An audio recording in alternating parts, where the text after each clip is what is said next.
الحمد لله الذي أنزل القرآن وأمرنا بترتيله وتجويده، حيث قال: ورتل القرآن ترتيلا. وجعل ذلك من أعظم عبادته، والصلاة والسلام على سيدنا ومولانا محمد صلى الله عليه وسلم، الذي قال: خيركم من تعلم القرآن وعلمه، فطوبى لمن يشتغل بالقرآن تعلما وتعليما. وعلى آله وأصحابه الذين حملوه فجودوه تجويدا. أما بعد، فأعوذ بالله من الشيطان الرجيم. بسم الله الرحمن الرحيم. فلا أقسم بمواقع النجوم، وإنه لقسم لو تعلمون عظيم، إنه لقرآن كريم. وقال رسول الله صلى الله عليه وسلم: إن أفضلكم من تعلم القرآن وعلمه،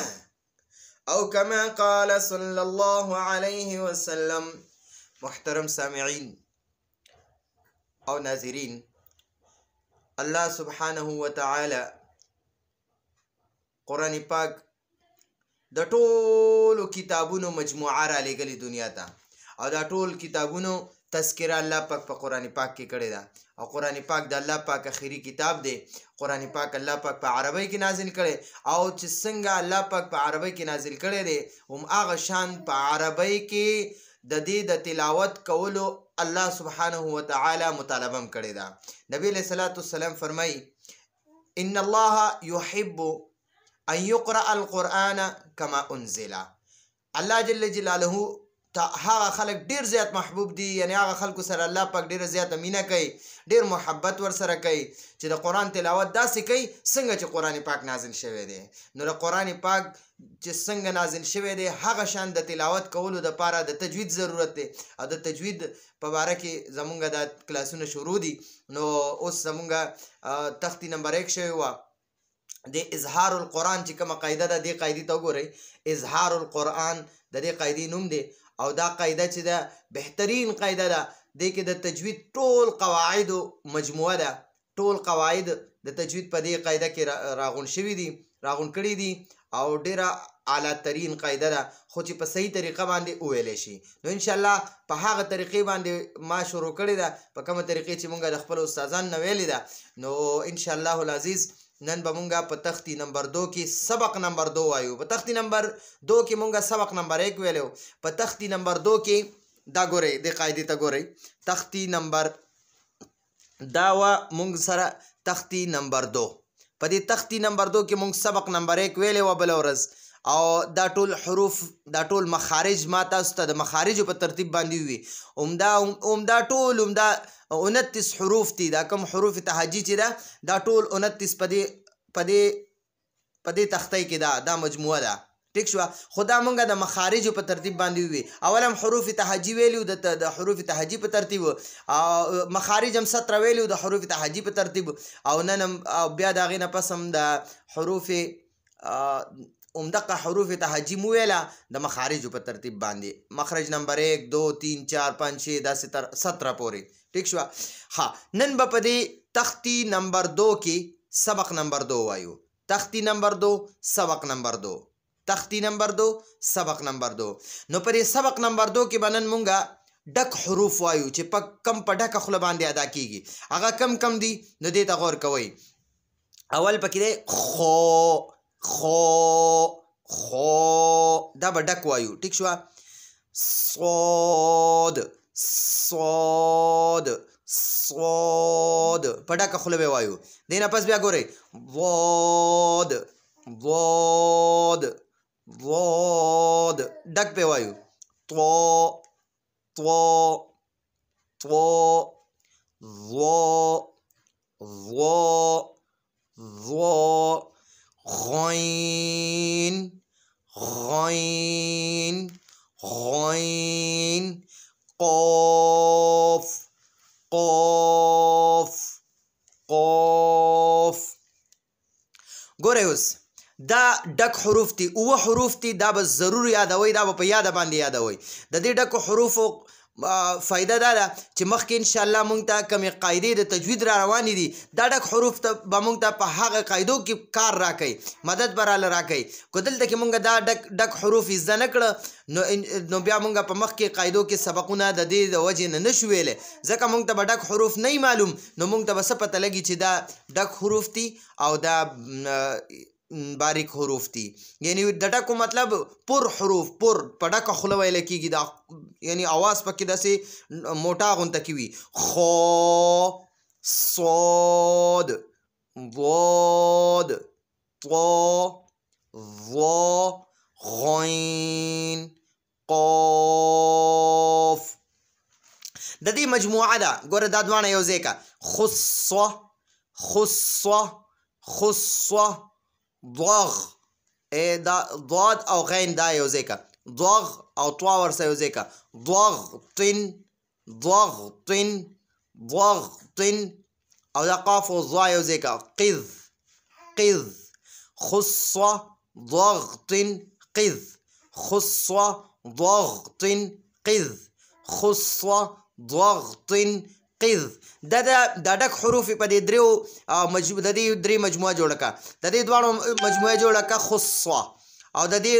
غین د دې ضاد غین طا د دې دریو مجموعه جوړه کا ضغطن او د قاف او ضا مجموعه جوړه کا قذ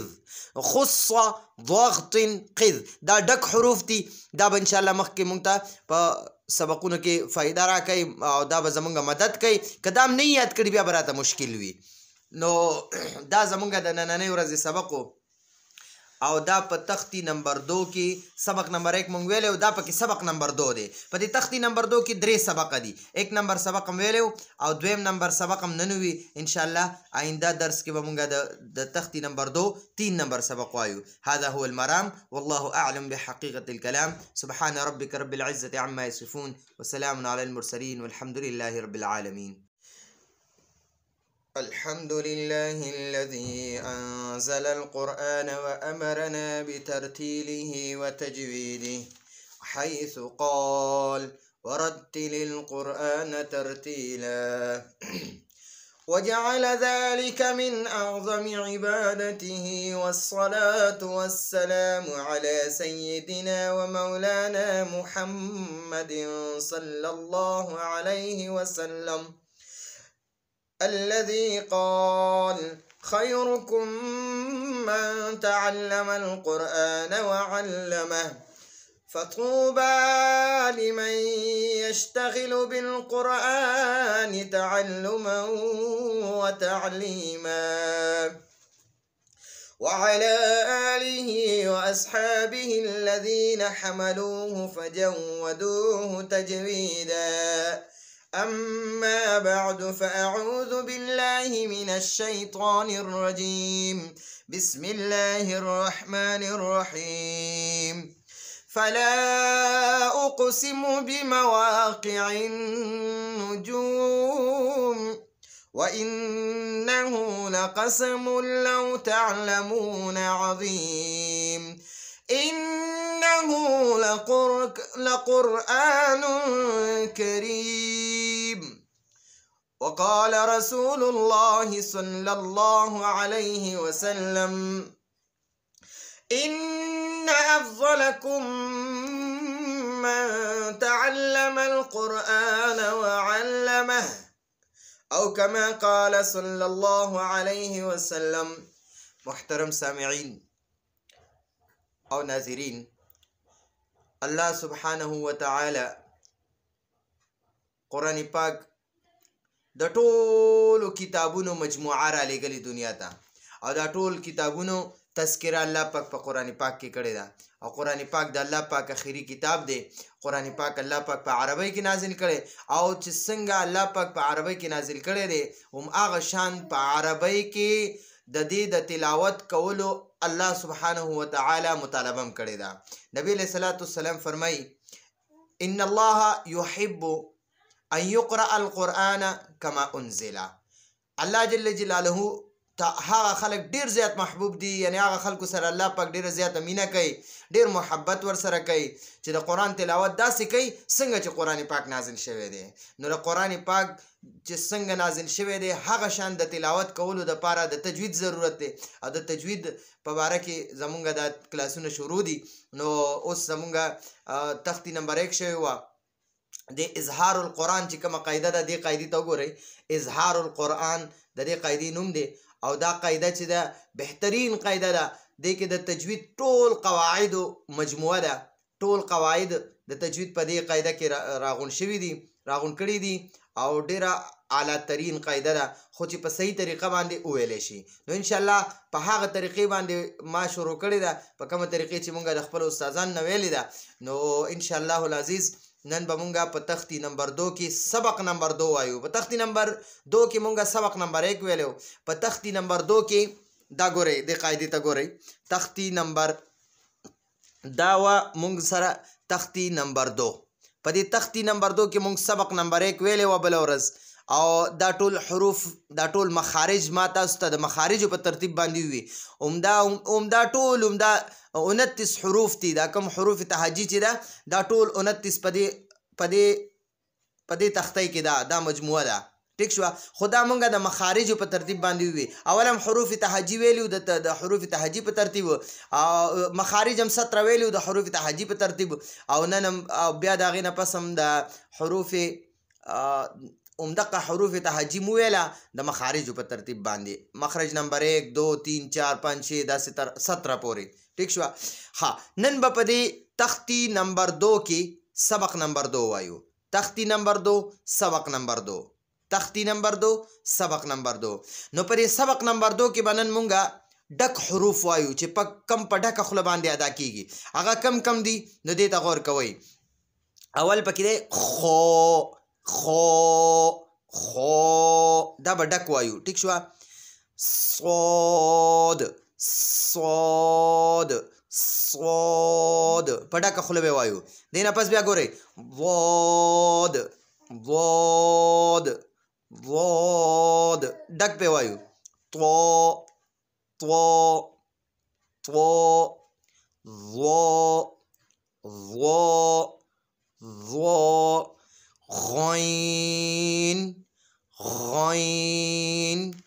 غین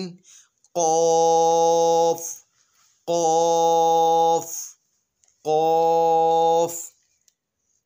ګورئ اوس دا ډک حروف دي اوه حروف دي دا به ضرور یادوئ دا به په یاده باندې یادوئ د دې ډکو حروفو فایده دا ده چې مخکې انشاءالله مونږ ته کومې قاعدې د تجوید را روانې دي دا ډک حروف ته به مونږ ته په هغه قاعدو کې کار راکوي مدد به راله راکوي که دلته کې مونږ دا ډک حروف زده نه کړه نو بیا مونږ په مخکې قاعدو کې سبقونه د دې د وجې نه نشو ویلی ځکه مونږ ته به ډک حروف نه معلوم نو مونږ ته به څه پته لګي چې دا ډک حروف دي او دا باریک حروف دي یعنی د ډکو مطلب پر حروف پر په ډکه خوله ویلی کېږي دا یعنی اواز پکې داسې موټا غونته کې وي خو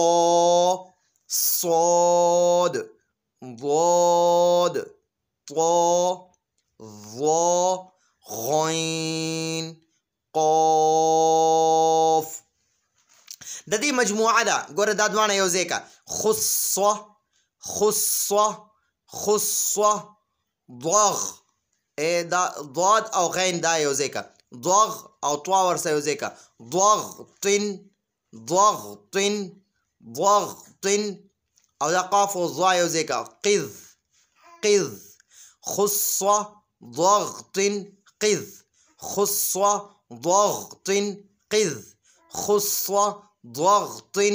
قذ دا ډک حروف په دې